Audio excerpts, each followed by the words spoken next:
La dernière partie de ce module concerne la détermination de la rémunération. Commençons par le traitement indiciaire brut. Il est fixé en fonction du grade de l'agent, de l'échelon auquel l'agent est parvenu. L'indice majoré minimum au 1er juillet 2012 est l'indice majoré 308. Il est réévalué pour tenir compte des augmentations du SMIC. La NBI, quant à elle, est attachée à certaines fonctions comportant l'exercice de responsabilités ou de technicité particulière. Par principe, elle suit le sort du traitement, par exemple la proratisation en cas de temps partiel, de demi-traitement en maladie.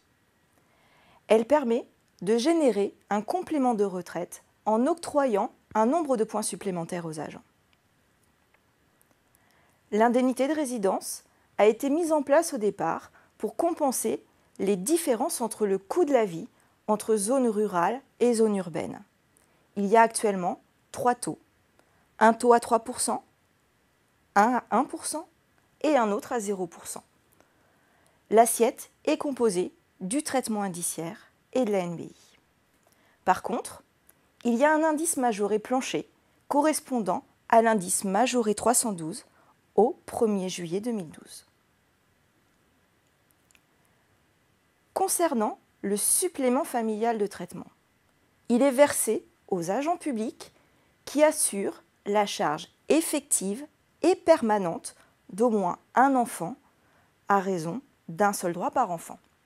Attention, il ne peut y avoir de cumul de SFT pour un couple d'agents publics. Mais comment se calcule le SFT ? Il y a un élément fixe et un élément variable qui est calculé en pourcentage du traitement indiciaire et de la NBI.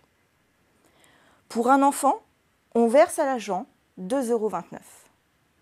Pour 2 enfants, 10,67 € plus 3% du traitement indiciaire et de la NBI. Pour 3 enfants, 15,24 € plus 8% du traitement indiciaire et de la NBI. Et pour chaque enfant supplémentaire, 4,57 € plus 6% du traitement indiciaire et de la NBI. Le SFT est calculé avec des valeurs plancher et plafond.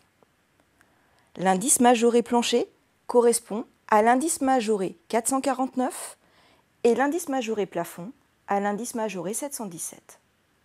Attention, une réforme en cours pourrait supprimer la partie variable calculée sur la base des minima. Passons maintenant au régime indemnitaire. Sous l'appellation de régime indemnitaire, on entend l'ensemble des primes et indemnités pouvant être servies aux agents en complément de leur traitement indiciaire de base. Les régimes indemnitaires des fonctionnaires de l'État servent de référence, mais aussi et surtout de limite à ce que les collectivités locales peuvent mettre en place pour leurs agents. Le régime indemnitaire applicable aux fonctionnaires territoriaux ne peut pas être plus favorable que celui dont bénéficient les fonctionnaires de l'État exerçant des fonctions équivalentes. La fonction publique hospitalière, quant à elle, bénéficie de primes et indemnités spécifiques, telles que la prime de suggestion spéciale, prime de suggestion versée aux aides-soignants, etc. Une indemnité commune aux 3 versants de la fonction publique est l'indemnité horaire pour travaux supplémentaires. Regardons les conditions de versement des indemnités horaires pour travaux supplémentaires. Les agents éligibles aux IHTS sont ceux des catégories B et C. La définition d'une heure supplémentaire est une heure qui va être effectuée au-delà de la durée réglementaire du travail ou au-delà du cycle de travail et à la demande de la hiérarchie. En compensation de la réalisation d'heures supplémentaires, les agents peuvent bénéficier d'un repos ou d'un versement des IHTS. Mais comment se calcule une IHTS ? On prend le traitement indiciaire annuel la NBI annuelle et l'indemnité de résidence annuelle que l'on divise par 1820.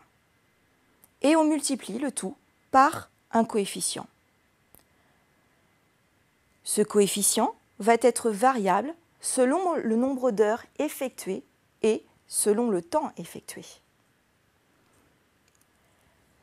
Pour les 14 premières heures, le coefficient sera de 1,25 et pour les heures suivantes de 1,27. Par contre, si l'heure supplémentaire est effectuée de nuit, on multiplie par 2 le montant des heures supplémentaires. Dans le cas où les heures sont effectuées le dimanche ou jour férié, elles sont majorées de 2/3. Abordons maintenant une dernière notion, les avantages en nature. Les avantages en nature concernent les biens ou services confiés à un agent par son employeur pour une utilisation professionnelle. Mais ce bien ou service peut être également utilisé à des fins personnelles, permettant à l'agent de réaliser une économie. Il existe divers types d'avantages en nature. Les repas, les véhicules, le logement de fonction et les NTIC. Ces avantages vont générer des charges. La RAFP, la CSG-CRDS pour les titulaires et la CSG-CRDS l'IRCANTEC et toutes les cotisations de sécurité sociale pour les non-titulaires. Attention, les avantages en nature sont imposables. Vous connaissez désormais les principaux éléments de rémunération. Je vous propose maintenant de lire la fiche de synthèse et de tester vos connaissances par la réalisation des exercices proposés.